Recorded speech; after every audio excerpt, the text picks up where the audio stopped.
Hey everyone, welcome back to Let's Play Chrono Trigger. I am MegaFreak400, and in this episode, we're going to continue with our unsealing adventure to unseal chests. So now we got all the ones in the present, and yeah, the last one I got, you had to take the time warp. So if you didn't activate that earlier like I did, you could have gone to the dome. You just have to travel across the Lab 16 or whatever, the wastelands, which can be kind of annoying, but they shouldn't be a problem. The enemy shouldn't be a problem at this point in the game. But you would have had to travel across the lab to get to the warp, so I advise activating the portal before it closes up, which I think when I did it was around, I think it's after you beat Magus, I don't know. But anyway, now I'm going around collecting all the middle-aged chests, and now we're going to go back to the future. I'm sorry. That movie really is it's an interesting thing about that movie is it's with this series is it's not like anything exceptional or mind-blowing, but it's enjoyable to watch. It works and it's entertaining. And I know talk about movies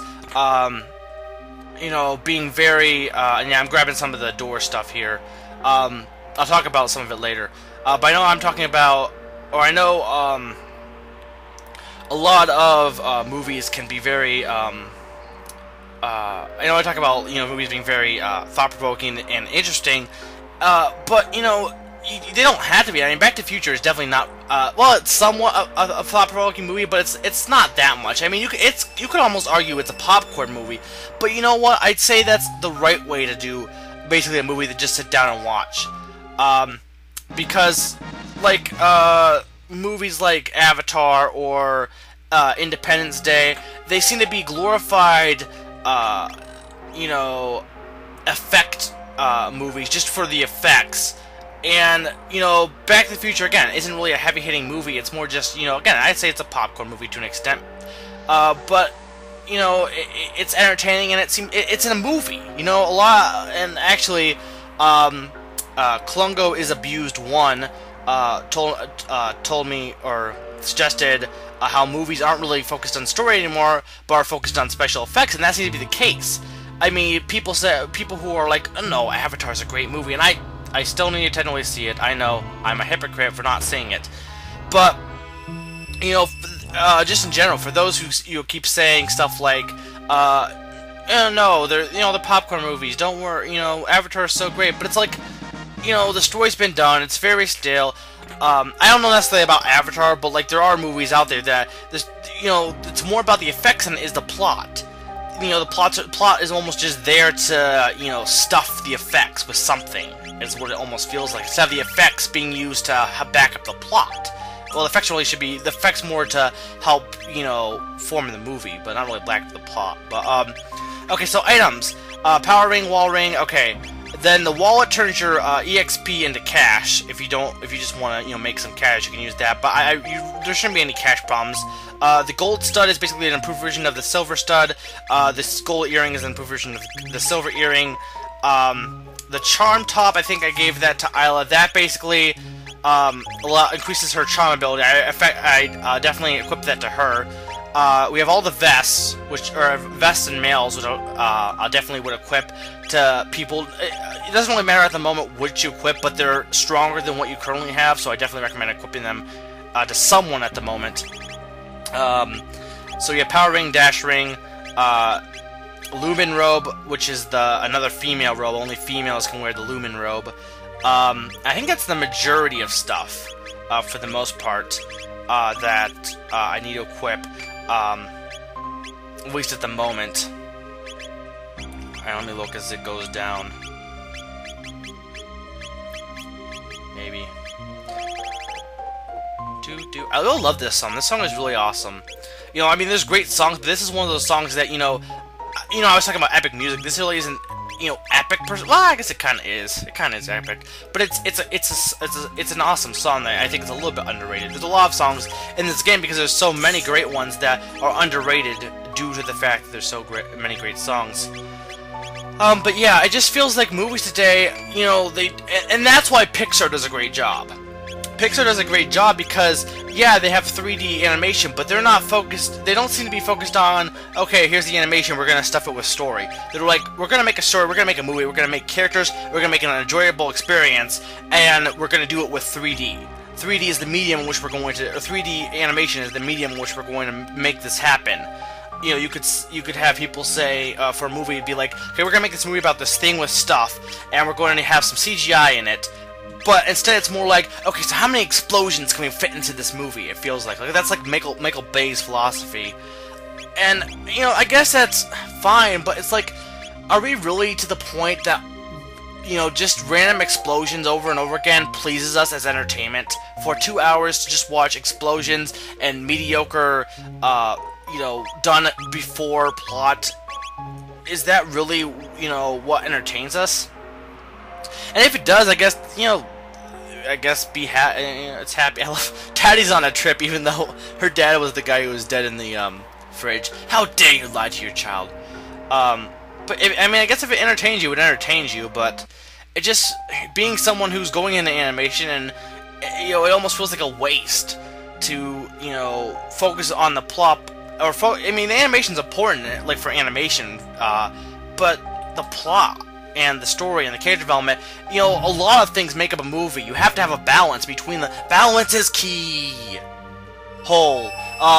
So, let's open this door. And there was that random new who had a program installed in him, but, he forgot. Oh, look, shiny things. To those who open this door. I am Belthazar, the guru of reason. I once lived in the kingdom of Zeal. A great disaster in Zeal somehow threw me here. But to my surprise, lavas exist here as well, and I suspect in other periods as well, eons ago. Burrowing deep into the world's core, he began consuming our parents' planet's energy. So this is basically learning almost the majority of the story. I disappeared briefly when he was summoned away by a mighty wizard who lived in Guardia in this year 600. That was Magus. In 1999, lavas claimed the area and reigned from high atop Death Peak. Continues to replicate like a giant parasite. He's consuming the world. So Death Peak is where he comes from. He forced to live here. I continue to conduct research on Lavos. It's possible to keep Satan in such tiring times.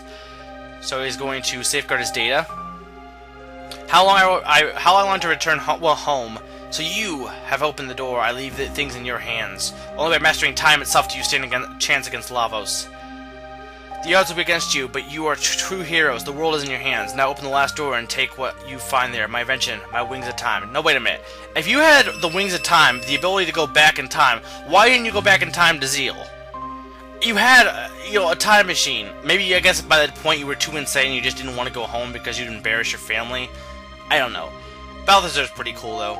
So let's look at this. What this thing? Wow, this is amazing. I wish I would have had like someone like Luca Robo. I get, you know, a primitive woman who doesn't really know anything about machines, and I get ditzy. I'm sorry I'm calling her a ditz, but she is kind of ditzy. I mean, she's the typical blonde, and I know that's a stereotype, but she's kind of, I guess. New. It's me, Belthazar. So Belthazar copied his memory into the new, and the news are kind of odd. But anyway, we can use this machine, the Wings of Time, to go back in time so that we don't need the gate to go to Zeal. We're going to name it the Epoch because it's the default name. I'm probably going to rename it later. I do plan on renaming things. And there is a way to rename it, but for now we're going to rename it, or we're going to name it the Epoch. But yeah, the main thing though is, I think there's a new, I'm pretty sure there's a way to rename it.